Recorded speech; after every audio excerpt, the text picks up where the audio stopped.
అదిగో ఆ మూలనే వాళ్ళ పూరిగుడిసి ఉండేది. వాళ్ళు వంశపారంపర్యంగా కాటికాపర్లు కాదు. భైరవుడు నాన్నకు వేరే ఏ పని దొరక్క ఈ పనికి వచ్చాడు. ఈ శ్మశానంలోనే ఆ భైరవుడు పుట్టాడు.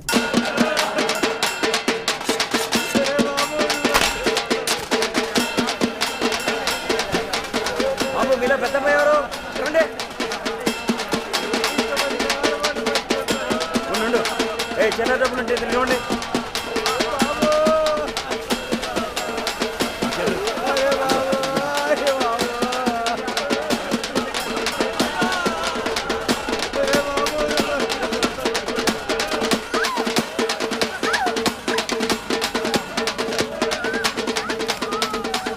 ఇదిగో ఎన్నుకోసం వాళ్ళు పోయండి.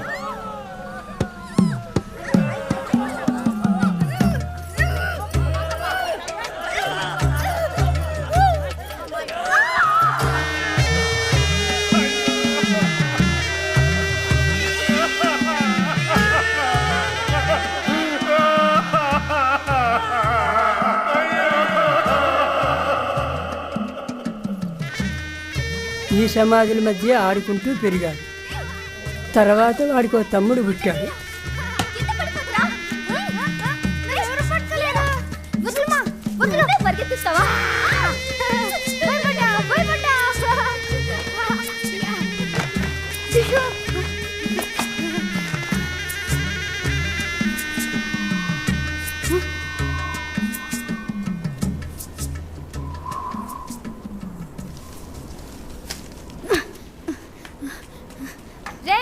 ఈ గంజి తాగలరా?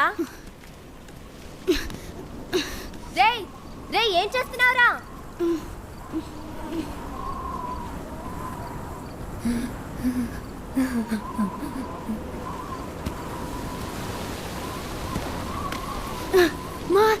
ఏడుస్తా వస్తున్నారే, అందరూ ఏడుస్తా వస్తున్నారు.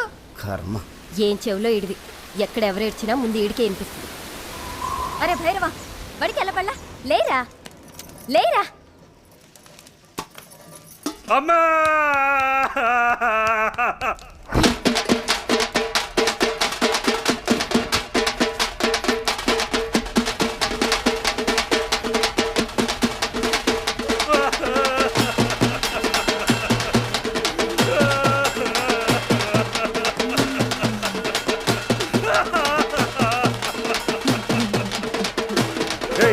తీసుకురా.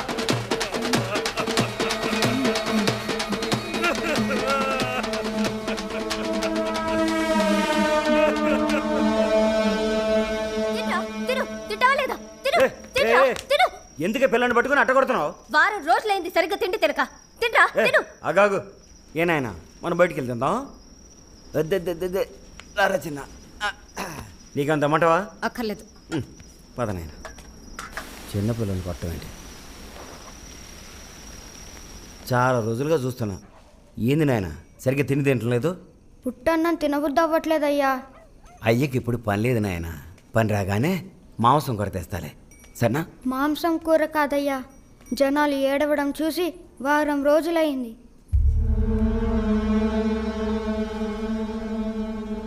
ఆ తర్వాత ఓ నెల వరకు ఊళ్ళో ఏ సాగు లేదు. నాన్నకు ఆదాయం లేదు, కొడుకు కూడా సరిగ్గా తింటలేదు. అప్పుడే వాడు మొదటి హత్య చేశాడు.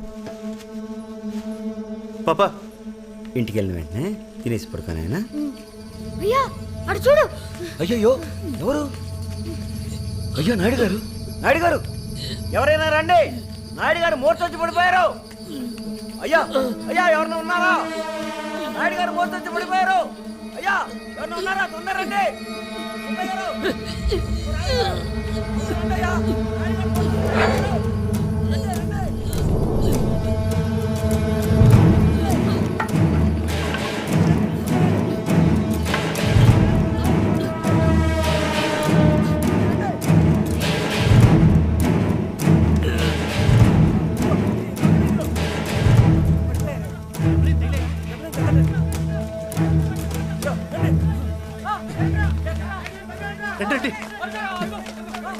అయ్యో నాయుడు గారు, నాయుడు గారు, జాగ్రత్త, తలకి దెబ్బ తగిలిందే, బాగా రక్తం వస్తుంది, పట్టుకోండి.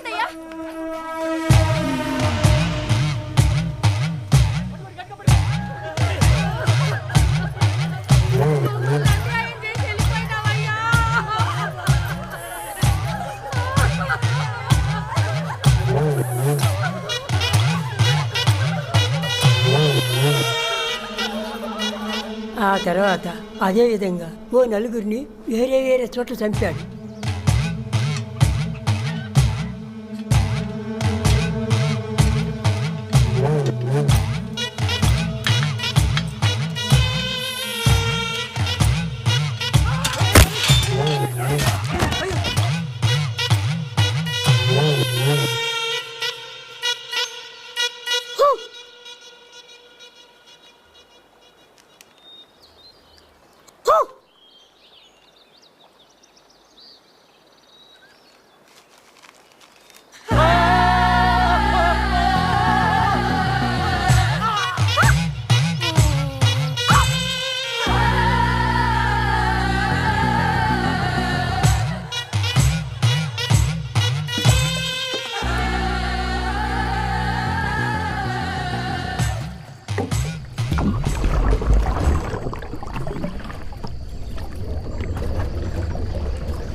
భైరవుడు చేసిన పని ఊళ్ళో ఒక పిల్లాడు చూశాడు.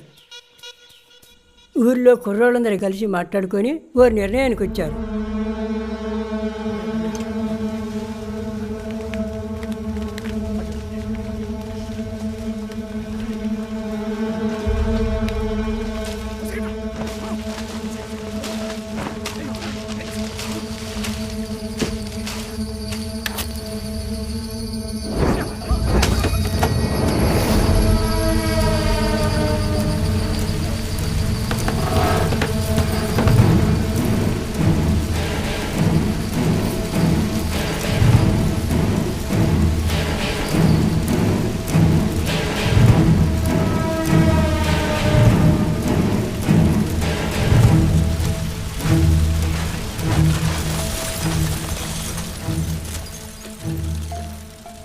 ఆ తర్వాత కూడా ఊళ్ళో సాగు లాగలేదు బాబు.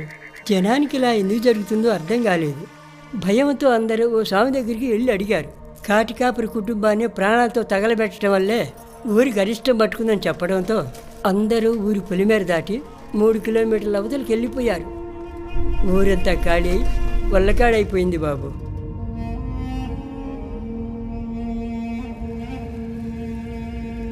కొన్ని సంవత్సరాల క్రితం భైరవుడిని హైదరాబాద్లో చూశానని ఊళ్ళోకి అతను చెప్పాడు. అప్పుడే మాకు తెలిసింది ఆ భైరవుడు ఇంకా బతికే ఉన్నాడని. పోలీసులకి ఇదంతా చెప్పారా?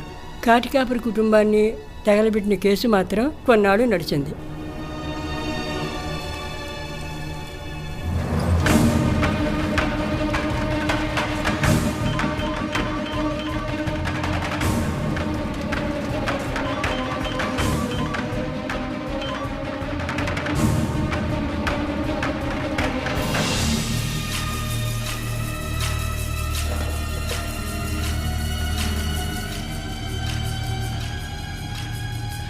నాకు తెలిసిందా? ఏం తెలిసింది? డైనోసార్. నేను ఇప్పుడు ఒక నంబర్ పంపుతాను, అది ఇప్పుడు ఎక్కడుందో చెప్పు. ఓకే సరే, నేను చూసి చెప్తాను. ఒక్క నిమిషం.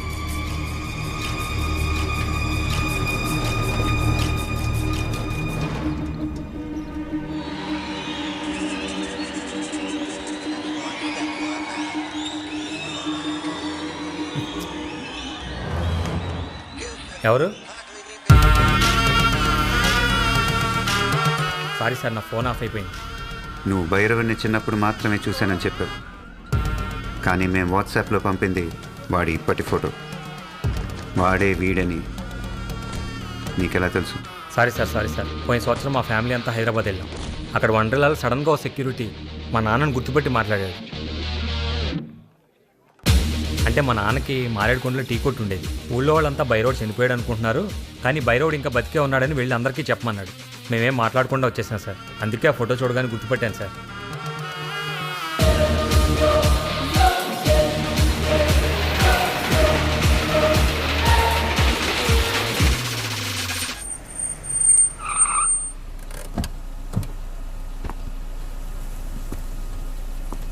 ఎన్నిసార్లు కాల్ చేయాలి?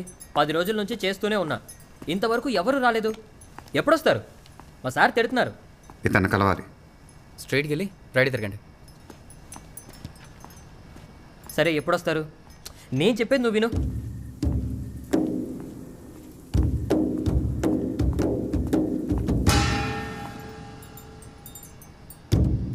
రే ఇప్పుడు ఒకతను వచ్చాడు, ఎట్టెళ్ళాడు? లోపలికి వెళ్ళమన్నావుగా, ఇప్పుడే వెళ్ళాడు.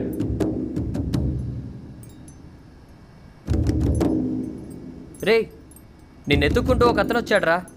మొబైల్లో నీ ఫోటో చూపించాడు. లోపలికి పంపించా.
సిటీలో ఎంతమందికి చెప్పావు? చెప్పరా. నీ గురించి మాకంతా తెలుసు. చెప్పరా, ఎవరెవరిని చెప్పావు? ఈరోజు నీకు ఆఖరి రోజు. రే ఏంట్రా ఒకటి తర్వాత ఒకటి మాట్లాడుతూనే ఉన్నారు. నేనెక్కడ పుట్టింది, ఎలా పెరిగింది అన్నీ కనుక్కుంది వీడేగా. ఇప్పుడేంటి అలా ఊరికే నిలబడ్డాడు? అసలు ఏమన్నా మాట్లాడుతున్నాడా? దమ్ముంటే వాడిని నన్ను చంపమని చూద్దాం. శివ ఏంట్రా ఆలోచిస్తున్నావు? పోలీసుల దగ్గరికి ఏం వెళ్ళదు. అసలు వీడు మనిషే కాదు. ఇప్పుడే ఎక్కడే చంపేవి.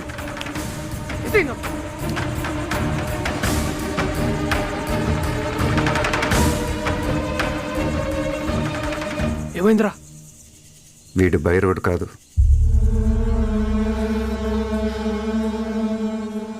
వాడి తమ్ముడు.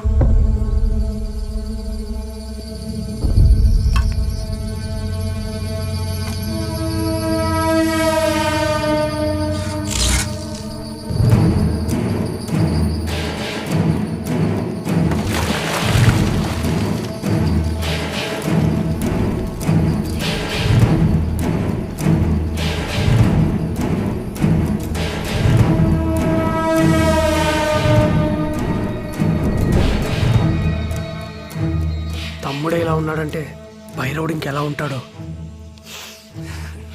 వాట్సాప్లో వీడియో స్ప్రెడ్ అయినప్పటి నుంచి మా అన్న నేను నీకోసం వెయిట్ చేస్తున్నావురా. రోజు 9ంటికి భైరవుడు నా కోసం వస్తాడు. ఈ రోజు వచ్చుంటాడు. నా కోసం వెతుకుంటాడు. నువ్వు నా ఫోటో పట్టుకొని వెతికిన విషయం ఈ పాటికే వాడికి తెలుసుంటుంది. వస్తాడ్రా వాడు. 13 ఏళ్ల వయసు తర్వాత మా అన్న ఇంకేం చేయలేదనుకుంటున్నావా? ఊరు నుంచి వచ్చాక ఊరికే కూర్చోలేదు. నెల్లూరులో 2012 తమిళనాడు ఎక్స్ప్రెస్లో ఒక బోగి తగలబడి 47 మంది చచ్చిపోయారు. గుర్తుందా? అది యాక్సిడెంట్ కాదు, మా అన్న చేసిందే. ఆ తర్వాత సంవత్సరం హైదరాబాద్లో ఒక బస్సు ఫ్యూల్ ట్యాంక్ పేలి 37 మంది చచ్చిపోయింది. 2 సంవత్సరాల ముందు చిత్తూరులో గ్యాస్ పైపు లీక్ అయి జనాలు కాలిపోయింది. ఇవన్నీ మా అన్న చేసినవేరా. అక్కడ జనాలు గుంపులు గుంపులుగా ఏడుస్తుంటే చూసి మేము సంతోషపడ్డాం. ఇవే కాదు, ఇంకో 10 సంవత్సరాల వరకు ఏమేం చేయాలో అన్నీ ప్లాన్ చేసి పెట్టాడ్రా. హలో వినయ్, శివాకి ఫోన్ ఇవ్వు. శివ వద్దు. హలో. అరే శివ, వాడినేం చేయలేదు కదా? లేదు, ఏం చేయలేదు. మంచి పని చేసావు. నువ్వు వెంటనే అమీర్పేట చౌరస్తాకరా. ఏ? రే, ముందు టీవీ పెట్టి న్యూస్ ఛానల్ చూడు. ఇక్కడ టీవీ లేదు. ఏం జరిగింది? నువ్వు ఒకరిని పట్టుకొచ్చావు కదా,